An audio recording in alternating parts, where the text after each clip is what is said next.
If you've ever felt really stressed because of communication situations, I can totally relate. In fact, it's not uncommon for me to be able to be coaching people who find themselves in incredibly stressful situations because they lack the basic skills they need to be able to communicate. And here's the thing, all of us have the right to be able to communicate our wants and needs in order for us to be able to perform professionally or to be able to have meaningful and valid relationships in our world. It's a basic human right to be able to communicate your wants and needs. The trick here is to be able to do it without causing conflict, without creating scenarios where you're in conflict with other people and then backing down. Sometimes we tend to fall into a habit of communicating passive aggressively because we don't quite have the skills or the confidence to be able to communicate what we need. We don't know how to assert ourselves to express those wants or needs, and then we create more conflict. So here's some things, some tips and some insight for you about what you can do to change the way you think about communication with others or for you to improve your communication. Now, what I commonly see with people when they come into conflict with others and it's creating increased stress for them is that they think everyone else is just like them. So they get frustrated when people are behaving or communicating in completely different ways, and they start to become offended by the way people are communicated or frustrated at not understanding why they're behaving a certain way. It just doesn't make sense because what seems normal to you seems valid in the other person.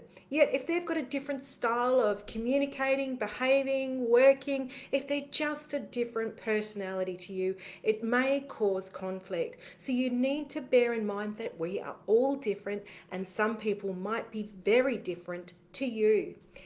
Perhaps you're trying to be someone you're not. And this is another common trap that I see people falling into. They're trying to be bigger than they are. They're trying to demonstrate that they know all the answers and they know everything.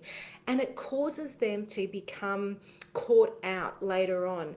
It's not that you're lying, but you're not being authentic. Sometimes it's okay to actually communicate, I don't quite understand what it is that you're saying to me.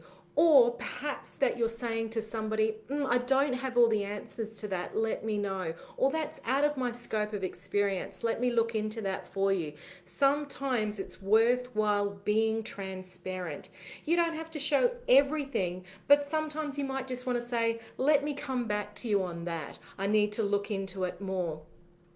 One of the most powerful things that you can do as a communicator is ask questions.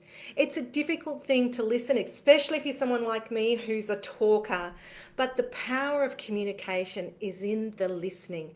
And part of the listening works when you ask questions. The more questions you ask, the more informed you're going to be about a situation and the better communicator you're going to be. If you find yourself feeling angry, frustrated, offended, then seek to understand. If it doesn't make sense to you, if it seems irrational, illogical, unprofessional, then ask why. Seek to get clarification before you make assumption or judgment. So here's some great questions that you can ask to help improve your communication. What do you make of what I've shared? What do you think is best? How does this look to you? What would you add or change? How do you feel about this? What's your thoughts on this? What's your impression of X, Y, or Z? How does this fit in with your plans? Does this work for you? What part is not yet clear? Can you say more? Can you expand on that? What did you mean by X, Y, Z? What support do you need? How can I make this right for you? How can I support you? See, there's a whole range of questions, and aren't they interesting questions because they will enable you to inform you to be able to behave differently and behave better with the person that you're working with. If you need to have a difficult conversation, please do it in person or over the phone as much as possible. Avoid having those difficult conversations via email. And if you do need to communicate via email, a good rule of thumb is no more than 5 lines. If you have to do more than 5 lines, short, concise dot points. Otherwise, it's more likely that it needs to be a more formalized attached document, or it needs to be a conversation. Try to avoid long, wordy emails if possible, and if you do, make sure that they synced. Your message in an email needs to be scannable. We get hundreds of emails these days. Most people give you direction, advice, ask questions. We project manage through emails. So when you're communicating, your email needs to be scannable. So make sure you have short sentences and dot points so that people can scan the information and get the gist of what you need to communicate very quickly.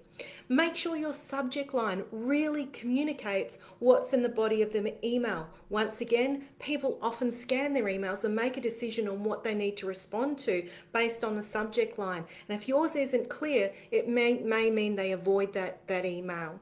So here's quite a few tips and tricks that you can adopt to improve your communication.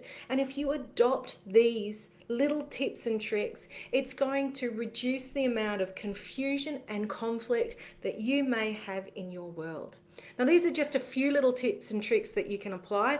What are some things that you've found that work really well for you in communicating with others, whether it be emails or managing conflict or having to communicate those difficult conversations with other people? What have you found that works for you? I'd love to hear your feedback. Perhaps you can comment below.